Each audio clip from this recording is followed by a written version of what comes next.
प्रिय मित्रों, नमस्कार।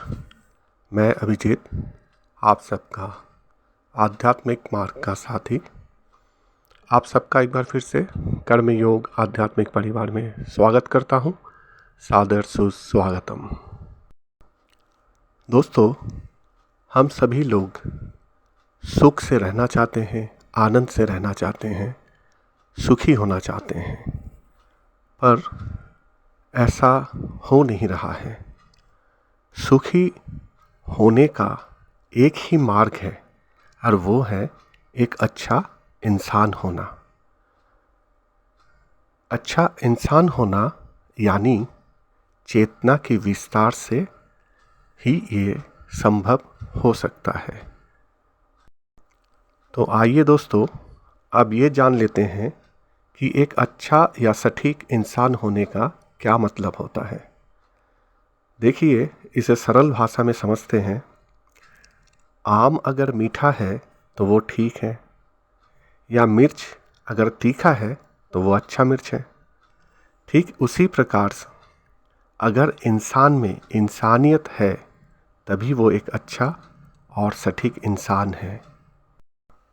और दोस्तों, एक अच्छा इंसान ही खुद सुखी होता है, सुख से रहता है, आनंद से जीता है तथा दूसरों को भी सुख आनंद प्रदान करता है। पर मुश्किल कहाँ है पता है?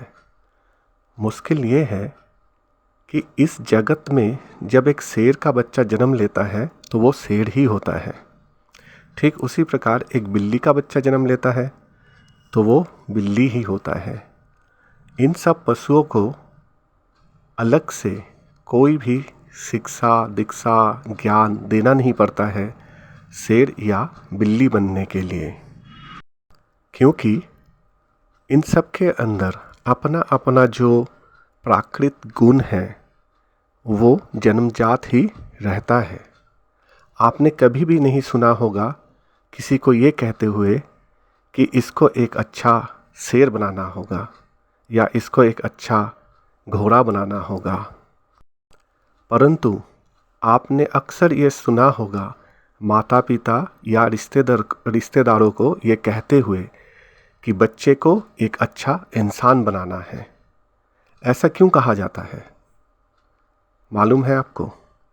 ये इसलिए कहा जाता है क्योंकि इंसान और पशु में जो मुख्य फ़र्क है वो है चेतना। हम इंसानों के पास चेतना है और हम शून्य चेतना को लेकर जन्म लेते हैं।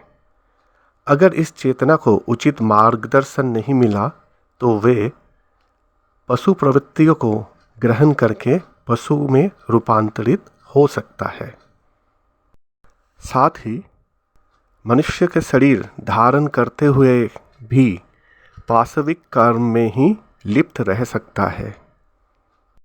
और जब कभी भी ऐसा होता है तो आप खुद सोच सकते हैं फिर वो कैसे खुद सुख से रह सकता है या सुखी हो सकता है या दूसरों को सुख कैसे दे सकता है।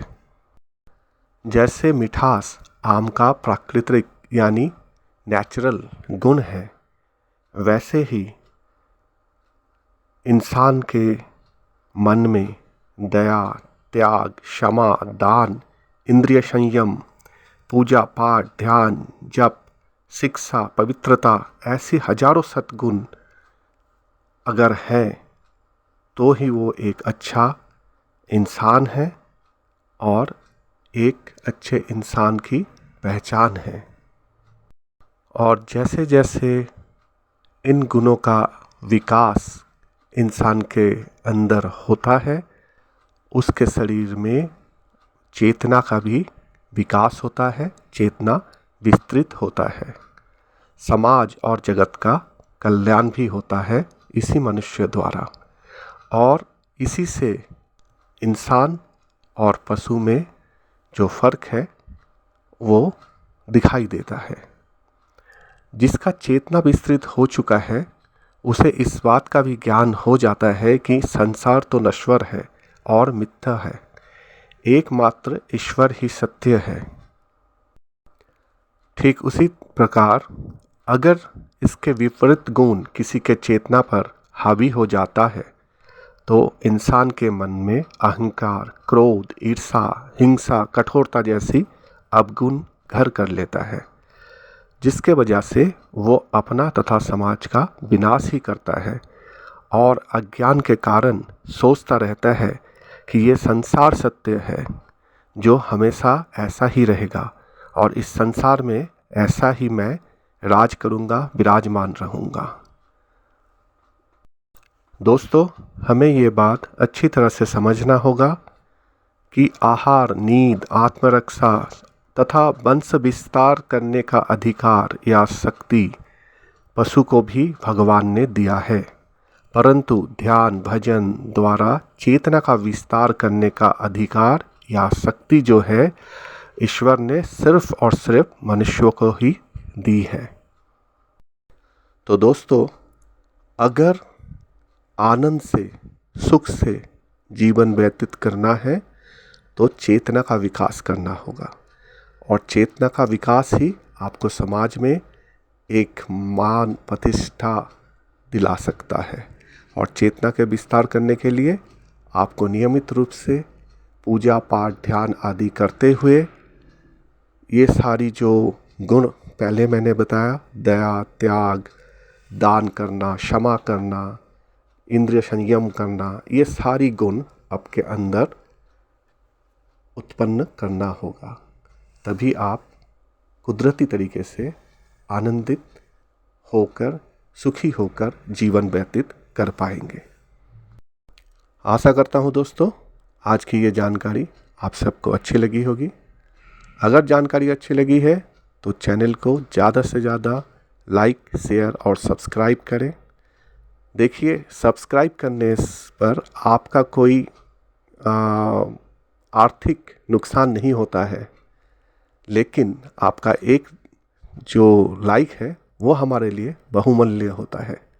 इसलिए अनुरोध है कि चैनल को लाइक, शेयर और सब्सक्राइब ज़रूर करें। अगले वीडियो में फिर मिलेंगे नए किसी विषय को लेकर। तब तक माँ काली की कृपा से सब खुश रहें, आनंदित रहें, स्वस्थ रहें। नमस्कार, धन्यवाद।